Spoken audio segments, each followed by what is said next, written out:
All right, welcome in, my friends. It is Tuesday afternoon, 49ers Players Day off, but that doesn't mean that I stop doing updates. The 49ers have made a signing for the offseason. It's called a reserve future contract, and they've signed the offensive lineman Isaac Alarcón. I'm sure a lot of you are familiar with Alfredo Gutierrez. That's Alfredo Gutierrez. He's currently on the 49ers on the right. He's their International Pathway Program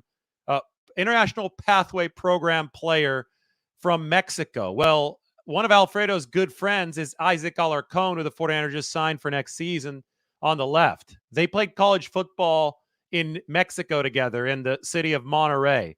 Alfredo Gutierrez, currently with the 49ers, was the right tackle. Isaac Alarcón was the left tackle. Isaac Alarcón has been with the Cowboys over the past 4 seasons, 2020 to 2023. But you can only be with a team with the International Pathway Program exception, which doesn't count against the roster spot, for 4 years. So Alarcón entered the NFL at the same time as Alfredo Gutierrez. And I think that Alfredo's time is going to be up with the 49ers probably after this season, because I think he's hit the 4-year mark. So the 49ers have added Alfredo Gutierrez's friend for next year, his former co-tackle with Monterrey. So pretty cool story there. If you want to delve deeper into this, I wrote this ahead of the Mexico City game last year. The 49ers are big in Mexico, where Alfredo Gutierrez's journey to the NFL began. And I talked about Alfredo and his relationship with Isaac Alarcón, who's been with the Cowboys over the past few years. So that is the 49ers roster update for today. Doesn't impact their 90-man roster this season because it is a futures deal for next year.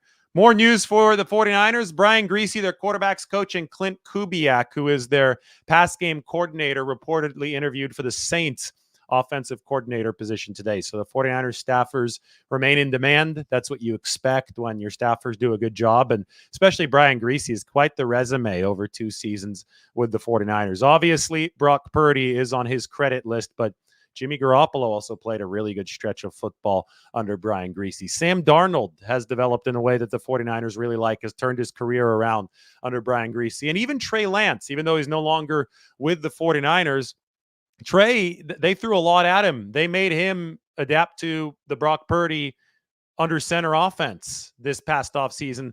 And I think that Trey impressed a lot of people with what he was able to do. Obviously, Sam Darnold beat him out. We know that. Obviously, Brock Purdy is the 49ers starting quarterback. We know that as well. But if you look at the progress between point A and point B, I think that Brian Griese can also put Trey Lance into his resume, which has been really good. So he has interviewed for the Saints offensive coordinator job. So is Klint Kubiak. Kubiak was an offensive coordinator before this a couple years ago in the NFL already. So he's trying to get re-promoted back up to that OC position, has been the 49ers pass game coordinator this season. As I mentioned earlier, it is 49ers Players Day off, big game planning day for the 49ers coaching staff. And then tomorrow, the players are going to hit the practice field ahead of the NFC Championship game. Speaking of the NFC Championship game, there's some history that I need to share with you. I was at Kezar Stadium today, and well, you can just watch to know what 49ers Lions history looks like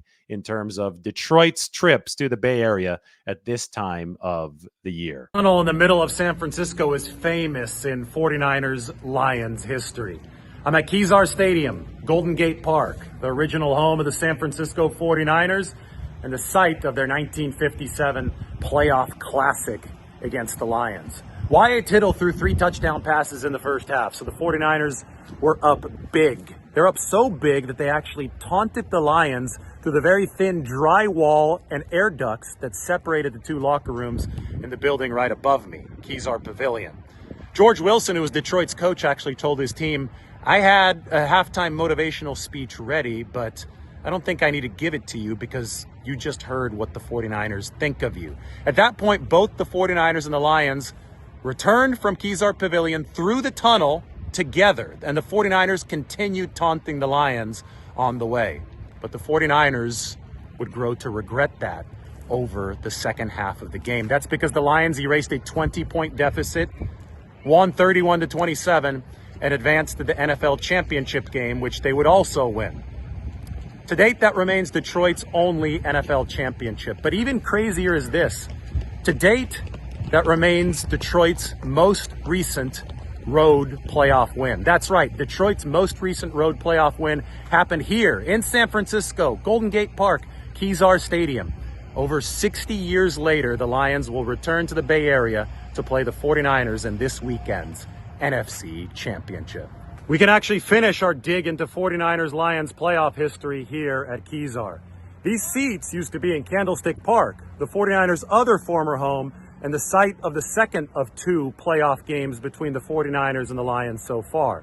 This one happened in 1983, and it was San Francisco's revenge against Detroit. The 49ers won 24-23. Joe Montana threw the winning touchdown pass to Freddie Solomon with just over a minute left. And then Lions kicker Eddie Murray missed a 42-yard field goal near the very end. That cemented the 49ers' victory, and it also caused one of the most devastating losses in Lions franchise history. So the playoff history between these two teams is split right behind me. On this side, you had the site of Detroit's big-time playoff win over the 49ers in 1957. And then on the other side, well, you have the seats that saw the 49ers beat the Lions in 1983 at Candlestick. So we can call it a best of three, and that will be determined on Sunday at Levi Stadium. The winner of it is going to have a chance to win the Lombardi Trophy this season. And this is the matchup that we are going to see on Sunday between the 49ers and the Lions in the NFC Championship. That is the scene setter. They've only played twice before in the postseason. The Lions beating the 49ers at Kezar, the 49ers beating the Lions at Candlestick. So now the Lions get the trifecta. They get to go to all three Bay Area football stadiums. Levi Stadium, the host of the NFC Championship game on Sunday. I've previewed this game. It is up on The Athletic. Maybe I tossed this into the description for you. It's also on my Twitter. Main key for the 49ers is to stop the run. And the Lions, I don't know if their pass defense is going to deliver. Mark my words right now. I'm going to get into this in other previews, but the Lions run a lot of zone. They're the number one run defense in football, and a lot of that's because they run a lot of zone. You could find your gap much more easily. You could be in the advantageous gap as far as alignment goes more easily in zone defense than in man defense. But that zone is going to be vulnerable to Brock Purdy hitting Brandon Ayuk and company over the middle on those throws over the linebackers in front of the safeties. Brock Purdy is an elite intermediate passer. I mean, he has blown away every single mark that we've seen in NFL history that's been recorded over the past 30 years as far as intermediate efficiency. So with the Lions being a good run defense, but a good run defense that's based in zone principles, I think they're going to be very, very vulnerable against Brock Purdy's intermediate pass. And I think that the 49ers, if the Lions decide to live and die by the zone in this game, as I do expect to be the case, I think the 49ers and Brock Purdy are going to be able to have a big game. I think Kyle Shanahan is really excited about this matchup. I think Brock Purdy should be really excited about this matchup. It is Lions pass defense that isn't better than mediocre. That's for sure. The cornerbacks have really struggled this year. Cam Sutton on one of the sides for the Detroit Lions. He's the one with some name recognition, but I think that the 49ers have a clear advantage at receiver and with quarterback. So we'll see how this next page in the epic 49ers Lions history goes. This is your 49ers update for the day. Hope you enjoyed it. Hope you enjoyed the quick little look there at Kezar Stadium, which also has a piece of Candlestick Park in it. Reminded me of Brock Purdy's game-winning drive. Joe Montana led the 49ers down the field in the 83 divisional against the Lions, threw to Freddie Solomon with just over a minute left, very similar to the 49ers scoring with just over a minute left against the Packers. It sets up this NFC title game, which we'll talk about a lot tonight and into this week. That's the update. I'll talk to you all soon.